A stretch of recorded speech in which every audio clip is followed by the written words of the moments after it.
Halo semuanya, Aku Landry Putri aku Denul Ramadhani. di My Story, Your Story, and Our Story kali ini kami akan menceritakan sedikit pengalaman kami sebagai cewek introvert dalam memimpin. Dengan judul Cewek Introvert Jadi Pemimpin, Emang Bisa?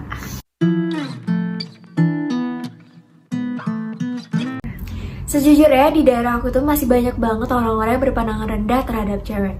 Mereka mikirnya cewek itu kerjaannya cuma di dapur, sedangkan untuk memimpin adalah tugas laki-laki. Singkat cerita, pada tahun pertama SMA, aku berkesempatan untuk menjadi pengurus OSIS. Dan di tahun kedua, aku diamanahkan untuk menjadi kandidat calon ketua OSIS. Dan dari sana itu muncullah opini-opini orang terkait, masa ketua OSISnya cewek sih? Dan awalnya aku emang sempat pesimis, karena sebelumnya pun belum pernah ada ketua OSIS cewek.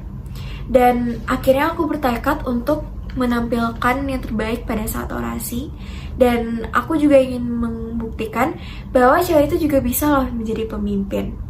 Dan singkat cerita, tibalah pada hari perhitungan suara, ternyata aku mendapatkan voting terbanyak daripada kandidat lain.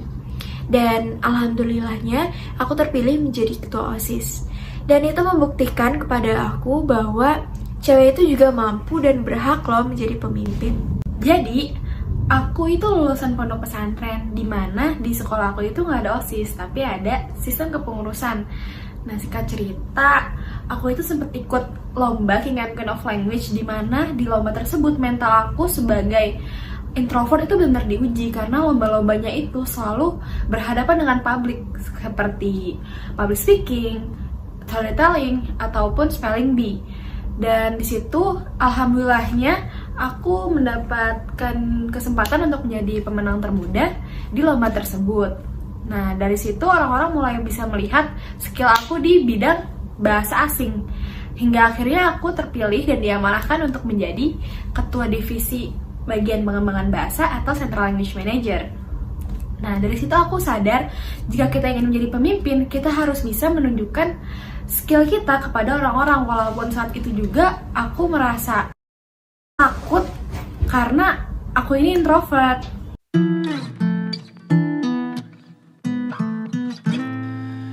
Kalau ngomongin duka selama memimpin sih, kita lebih harus ke tahan banting ya. Karena kalau ada kesalahan yang harus bertanggung jawab itu ketua. Dan kita juga harus siap sama semua resiko dari permasalahan internal maupun juga eksternal. Dan kalau ngomongin sukanya sih, kita juga jadi punya banyak kesempatan.